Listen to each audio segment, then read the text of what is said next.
Okay, welcome to the October version of Transaction Review and Calculator Practice. David, Vicky, great to have you on. I'm going to unmute you. Can you hear me, Don? Hey, David. Yeah, great. Okay. How are you? Hey, very good. Thank you. So, are you still looking for private money and exits on notes, or you guys are just holding for rentals, right? Rental income?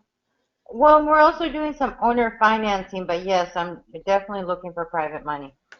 Okay, well, good. Maybe one of these times we can talk a little more in depth and see if there's a fit. But okay, well, let's just get in on it. So the first thing I'm going to do is just our regular calculator practice session. So if you want to get out your calculator and follow along or try to get the answer before I show it. So pull out your calculator. Let's say you've got a 25,000 straight note. And a straight note is a note where there are no installment payments. All the interest and principal is due at maturity at the end. So you got to, let's just say you're going to lend someone $25,000 at 8% interest, and this is compounding, not simple interest or something else. And in 3 years, they're going to pay you back all of it, your principal plus interest. So that means there's no installments, no monthly payments. Let's figure out what's the balance due at maturity. So why don't you give it a shot and see if you can come up with a number. And if you don't have a financial calculator, you have to get one.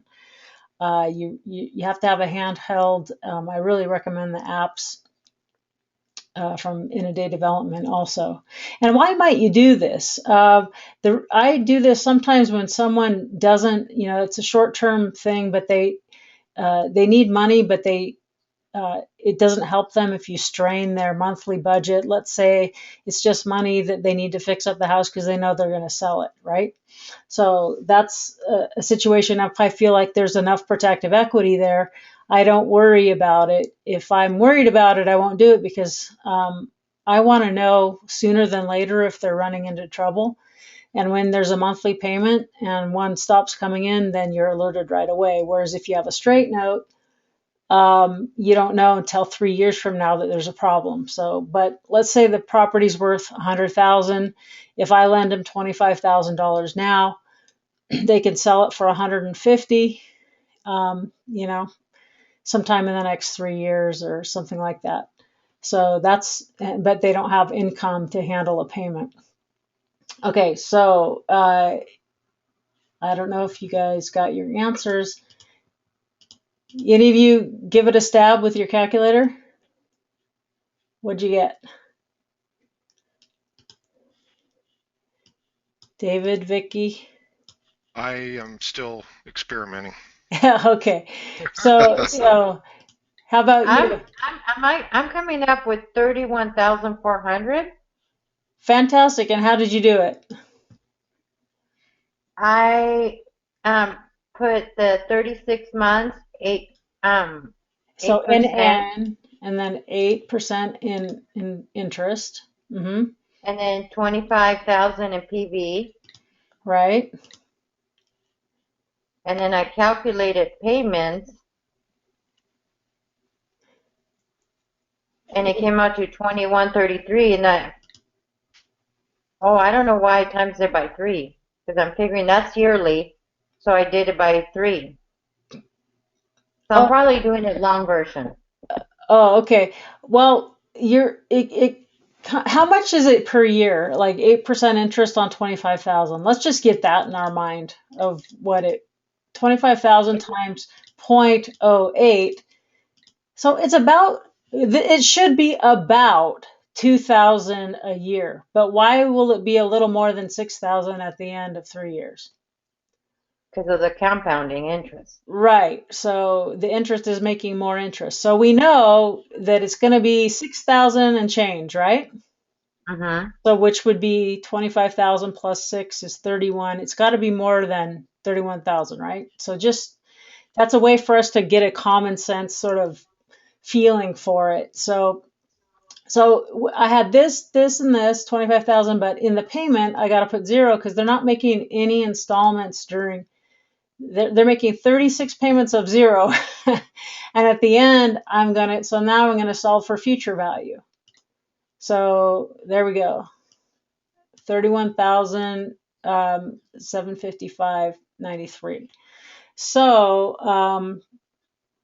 not only 2,000 a year, but with the compounding, it got us an extra 755. So that's nice above and beyond simple interest. So anyone else have a comment, a question? We're about 5 minutes at the end of our time here. Is there anything that anyone else has that they want to bring up? Something that you're I've working got on? I've got a question, Dawn. Yeah. And is this What? Dave? I'm sorry. This is Dave. Yeah. Yes. S- uh, Speaking of underwriting, Yeah. okay, like the gentleman is doing 95% loan to value, Uh-huh. and uh, what, in your opinion, is the best way to underwrite? As you know, Sean and I, have Yeah. a model, working, growing model that's similar to this gentleman. Buying low and wrapping, Right. hopefully, with the underwriting process. What is the best method, or should we go to a broker and strike a deal for them to check the credit and run the ratios and that type of thing? What is the best method for that? Yeah, I think, I mean, as I take a pulse, and sorry, I'm just gonna, there's some noise happening. As I take a pulse with people across the board, what I see most people feeling, there's some people that say, "Oh, this isn't even good enough," but I don't know what else you can do. Most people consider it good enough if you get a licensed mortgage originator to to run the file, and at the very least, you really have to document very well their ability to pay according to the guidelines set out by the CFPB. And there's also, can't be all the different things like a fixed interest rate for such and such, and it can't be so much above prime or whatever that thing is. And as I like, they don't like the interest rate to be, some people say they won't write it above 10%. Other people, like this gentleman, he wrote loans frequently up to 11 and a half, even 12. And for their licensed mortgage originator, that they felt like that was still well within their guidelines with state and federal. But it's considered,